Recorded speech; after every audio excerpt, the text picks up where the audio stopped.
Bab 19. Parti utama Guild Sedekah bergerak di sepanjang jalan utama, dan nyaris tidak berhasil menyelesaikan serangan Guardian of Forest setelah 3 hari. Kurururung. Guardian of Forest yang ditutupi dengan mineral, jatuh dengan ledakan gemuruh. Beberapa anggota parti ketakutan oleh suara dan jatuh. Itu membuat mereka tidak dapat menahan serangan golem. A. B. Bantu aku. Mereka yang jatuh dalam kepanikan, tidak bisa merasakan kesenangan dari serangan yang sukses. Raut wajah Jishuka, pemimpin parti, tidak terlihat bagus saat dia mencari-cari sisa-sisa Guardian of Forest. Idiot, apa yang kamu perhatikan? Jishuka sudah memberi kuliah menyeluruh pada anggota parti, tentang tindakan pencegahan dan strategi, sebelum menghadapi Guardian of the Forest. Tapi kerja keras itu sia-sia, karena tidak ada yang mengikutinya. Kecuali, beberapa anggota guildnya. Karena itu membuatnya frustasi. Aku lebih baik mati daripada hidup dengan penilaian dan kemampuan belajar monyet. Reputasi guild akan menjadi lebih buruk. Karena, kematian anggota parti. C. Meskipun dia tidak setuju, dia adalah jenius yang menyelamatkan nyawa anggota partinya, dengan setiap tarikan tali busurnya. Orang peringkat pertama di peringkat Archer. Parti itu nyaris tidak bisa lepas dari krisis, berkat aktivitas seniman bela diri Regas. Vanner yang menggunakan kapak kembar dan anggota guild sedekah lainnya. Tapi, kerusakannya parah. Total 75 orang tewas. Ada 4 anggota guild di antara daftar almarhum. Tidak seperti orang bodoh lainnya yang mati karena kebodohan. Mereka terbunuh dalam pertempuran melawan Guardian of Forest. Tapi, ini sudah berakhir. Itu adalah pertempuran yang sangat sulit. Guardian of Forest dipersenjatai dengan pertahanan yang unggul, kesehatan yang tinggi, dan skill AU yang membuat anggota utama parti tetap sibuk. Sementara itu terus-menerus memanggil golem yang memberi tekanan pada anggota parti lainnya. Tanpa tindakan luar biasa dari Jishuka dan Regas, serangan itu akan 100% gagal. Jishuka memeriksa barang-barang yang dijatuhkan oleh Guardian of Forest, dan tidak dapat menyembunyikan kekecewaannya. Anggota parti yang lain juga menghela nafas. Mereka telah bertarung melawan Guardian of Forest dan Golem selama 2 hari. Dan ketika Guardian akhirnya dikalahkan, mereka diganggu oleh Golem baru. Penjarahan itu norak, dibandingkan dengan penderitaan seperti itu. 30 biji besi, 7 biji orichalcum, dan 1 biji blue orichalcum. Regas mengangkat bahu. Perisai ametis tidak muncul lagi kali ini. Guild Sedekah terus-menerus menantang serangan Guardian of Forest setiap 2 minggu sekali, untuk mendapatkan perisai ametis. Tapi, tingkat dropnya adalah yang terburuk. Kesulitan quest S rank adalah di luar imajinasi seseorang. Meskipun mereka adalah quest kelas S yang sama, perbedaan antara quest tunggal dan quest terkait adalah seperti perbedaan antara surga dan bumi. Vanner mengambil blue orichalcum dan berkata, "Untungnya, kami menerima ini." Blue orichalcum. Orichalcum adalah mineral yang lahir dengan kekuatan cahaya bulan dan Guardian of Forest. Tidak mungkin untuk mengikis kekuatan sihir Guardian of Forest. Tapi, dia memiliki kekerasan dan kekuatan terbaik di antara semua mineral. Itu ringan dan menjadi jauh lebih kuat dalam kegelapan. Asterisk skill pandai besi yang canggih diperlukan untuk menciumnya. Berat, 3. Nilai tidak bisa ditentukan pada saat ini. Tapi, itu akan menjadi komoditas yang mahal, begitu pandai besi yang maju muncul.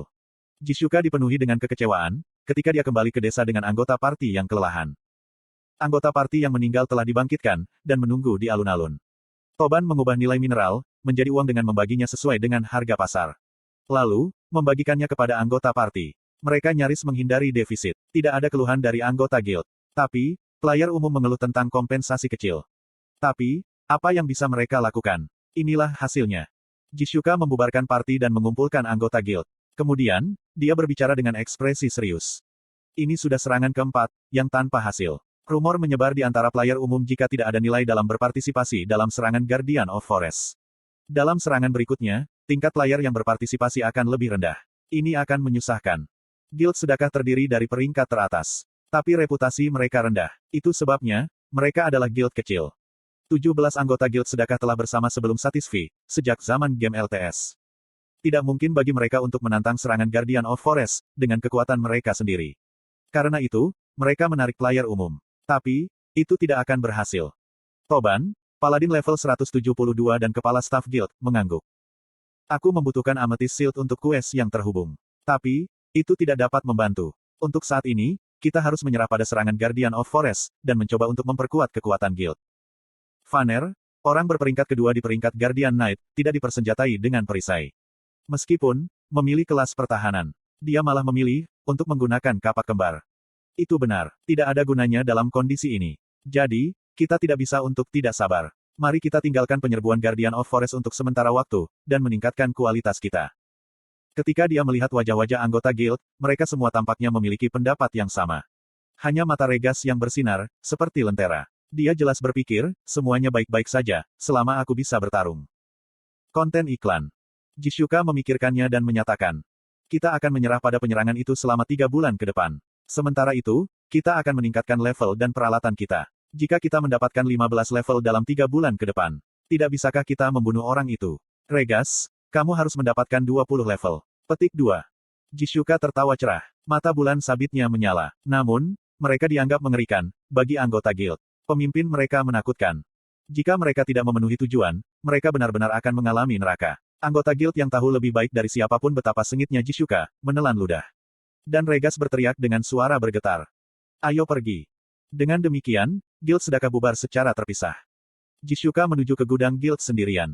Kecantikan unik dan tubuh melengkung penduduk Amerika Selatan, menarik perhatian setiap pria. Dia adalah seorang ranker terkenal. Sehingga, kerumunan di sekitarnya bertambah. Tapi, dia mengabaikan mereka.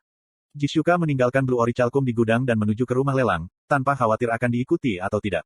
Blue Orichalcum adalah barang yang bisa dijual di kemudian hari, tapi tidak sekarang. Untuk saat ini, biji besi dan orichalcum akan dijual dengan harga terbaik. Jishuka mendaftarkan mineral, sebelum melihat melalui rumah lelang. Tunjukkan padaku daftar Java Arrows. Layar transparan muncul di depan Jishuka. Daftar Java Arrows yang saat ini terdaftar di rumah lelang, muncul di layar. Harga pembelian langsung untuk Java Arrows adalah 6 silveler. Itu harga yang sangat mahal untuk satu panah. Tapi, dia tidak bisa melihat panah lain, setelah menggunakannya. Jishuka menyapu semua panah di daftar. Dia tidak peduli tentang uang. Dia menginvestasikan uang yang diperoleh dari menjadi seorang top ranker, dan menunjukkan dengan tepat, di mana dia harus menggunakannya. Apa ini? Jishuka mengkonfirmasi harga penawaran untuk Java Arrows di bagian bawah daftar, dan mengerutkan kening. Itu adalah satu-satunya tanpa penetapan harga pembelian langsung. Ada juga total 99 penawaran, dengan tawaran teratas di 18 silveler. Jishuka bertanya-tanya, mengapa beberapa orang gila akan menawar 3 kali lipat harga Java Arrow. Tapi kemudian, dia memperhatikan, jika nama di anak panah itu ungu, bukan putih. Apakah aku salah melihatnya? Dia berkedip, tapi itu masih ungu. Dia buru-buru memeriksa detailnya. Java Arrow spesial. Peringkat, Epic. Attack Power, 35-42. Sebuah panah yang dibuat oleh pengrajin dengan skill dan potensi yang besar, tapi kurang pengalaman dan reputasi. Karena efek menggabungkan Java dengan baja, panah ini memiliki penetrasi yang sangat tinggi, dan mengabaikan beberapa defense musuh. Asteris memiliki peluang tertentu, untuk ignoring defense musuh. Berat, 0,1.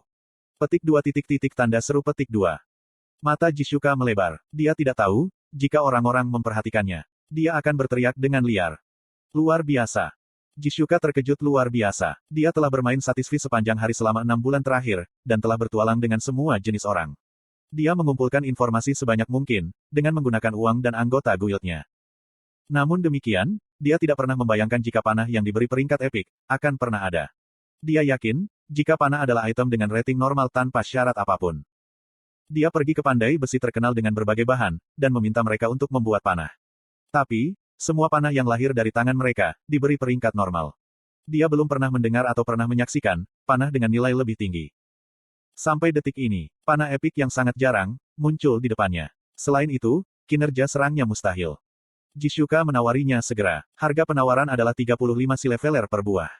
Sulit untuk menilai, apakah panah-panah itu layak untuk diperhitungkan. Mengingat itu adalah barang sekali habis pakai. Tapi, dia perlu mempertimbangkan kelangkaannya. Dia juga percaya, itu bisa digunakan sebagai senjata rahasia, ketika bertemu lawan yang kuat. Siapa orang yang membuat ini? Dia memikirkan 2 orang terlebih dahulu. Pandai besi peringkat 1 dan 2, Panmir dan Steng. Namun, mereka tidak cocok dengan penjelasan. Jika pandai besi yang tidak memiliki skill dan reputasi. Karena, keduanya memiliki reputasi tinggi. Petik 1. Seorang pandai besi yang melampaui mereka, bersembunyi. Mungkin pandai besi yang menempatkan banyak ke level skill mereka. Tapi, level karakter mereka rendah. Dan karenanya, mereka tidak masuk peringkat teratas. Penjelasan tentang skill dan potensi hebat, sangat memikatnya. Jika aku menemukannya. Jishuka membatalkan pendaftaran besi hitam dan orichalcum. Berkat penyerangan Guardian of Forest, aku terus mengumpulkan mineral. Dia berencana untuk menggunakan mineral terbaik sebagai umpan untuk pandai besi, yang membuat panah peringkat epik. Hubungi semua player pandai besi dalam peringkat 100 teratas, dan ukur tingkat keahlian mereka. Buat daftar pendek tingkat keahlian mereka, yang lebih tinggi dibandingkan dengan level karakter mereka. Perintah Jisuka muncul di jendela obrolan guild, dan membuat marah anggota guild. Apa yang tiba-tiba kamu katakan? Menghubungi pandai besi entah dari mana. Kita perlu naik level. Jisuka menolak oposisi. Diam, ada orang yang sangat terampil sedang bersembunyi. Jika kami menemukan mereka, dan membuat mereka bergabung dengan guild, penyerangan Guardian of Forest tidak akan menjadi masalah. Apakah mereka ahli? Pandai besi ini lebih baik dari Panmir dan Steng. Kinerja barang yang mereka hasilkan, cenderung melebihi barang yang ada. Sejauh ini, mereka belum muncul. Sehingga, tidak ada yang menyadari pandai besi ini. Tapi, itu tidak lagi terjadi. Semua guild di benua akan dengan panik berusaha menemukan pandai besi ini. Kita tidak bisa kehilangan mereka. Temukan mereka. Temukan pandai besi ini sebelum orang lain. Jika Master berkata begitu, pandai besi ini pasti hebat. Oke, mari kita temukan mereka. Sebagai aturan, sedekah guild tidak menerima anggota guild baru. Mereka adalah sejumlah elit kecil, yang hanya mengenali dan mengandalkan satu sama lain, sejak masa LTS. Jumlah kecil mereka, adalah kendala dan pertumbuhan guild mereka lambat. Tapi, tidak ada yang mengeluh. Mereka tidak bisa menduduki kastil seperti guild besar. Tapi, siapapun akan takut pada kekuatan mereka. Mereka mungkin tidak memiliki reputasi sebanyak guild besar. Tapi, mereka menunjukkan otoritas mereka dengan kekuatan mereka. Anggota sedekah guild menduduki peringkat 3 teratas dari setiap kelas, dalam 6 bulan sejak memulai Satisfy. Jadi, mereka percaya diri dan bangga. 17 anggota yang kekuatannya akan membuat mereka menjadi yang teratas di negara mereka. Itu adalah pertama kalinya mereka tertarik pada orang lain, sejak masa LTS. Seseorang menaikkan harga penawaran lagi. Jisuka menerima pemberitahuan, jika tawarannya pada Java Arrow Special gagal dan tidak ragu untuk mengajukan tawaran lagi. Panah yang diberi peringkat epik, pertama. Harga penawaran melambung tinggi.